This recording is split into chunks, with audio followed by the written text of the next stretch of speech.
இதை எப்படி செயல்படுத்த போறோன்றது முன்னாடி சொன்ன மாதிரி நம்மளுடைய தேர்தல் அறிக்கையில் அதுக்கான விளக்கத்தை ரொம்ப டீட்டெயில்டாக கொடுப்போம். நான் சும்மா மற்றவங்க மாதிரி அவங்கள மாதிரி எல்லாத்தையும் அடிச்சு விட்டுட்டு ஏமாத்துற வேலையெல்லாம் இங்கே கிடையாது நம்ம கிட்ட.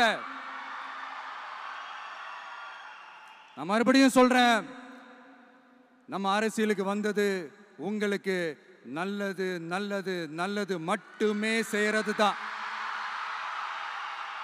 எங்களுக்கு வேற எந்த அஜெண்டாவும் கிடையாது.